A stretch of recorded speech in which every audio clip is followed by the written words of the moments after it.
One kick, barak 1. Ayun. Wala pong ilaw pero bagong palit ang harness wire. Ano, bagong palit po ang harness wire nito pero nawala po ang ilaw. Nawala po yung ilaw nito sa headlight. I-check po natin kung ano pong naging problema nito. At sa nga ho pala, ito ay walang minor. Kapag naman ho tinaasan natin ang minor, nagwa-weld naman ho ito. At saka ho ang tagal bumaba ng minor. Subukan ho nating padyakan at tingnan natin kung wala ba talagang minor itong motor ni sir. Isa pa, buhay nga daw, isa pa.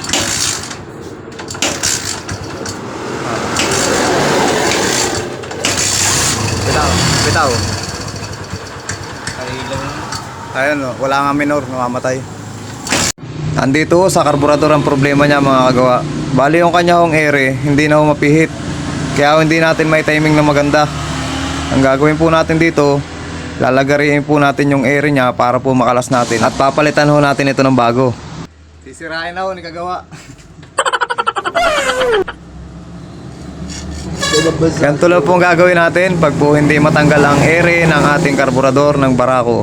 Ang ginagawa ko po dyan, nilalagarian ko po yan para po madali nating mapihit. Kasi minsan po natatalop na po yung tanso nito, natitipak na kaya po hindi natin matanggal.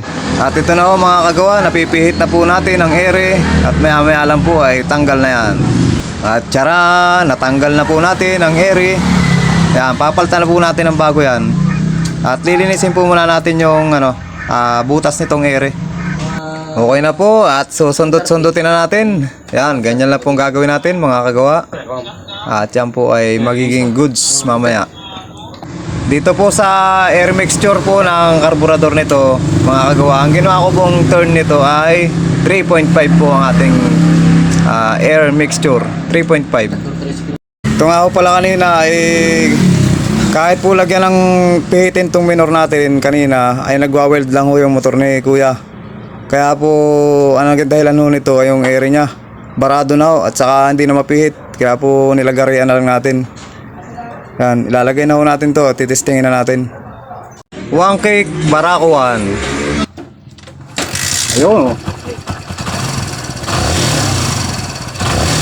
Okay na. Yan.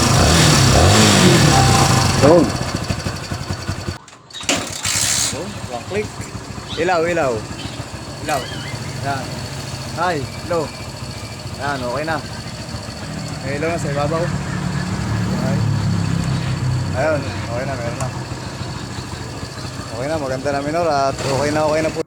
Sa ilaw nga ho pala, naging problema lang ho ay yung sakit ng kanyang light coil.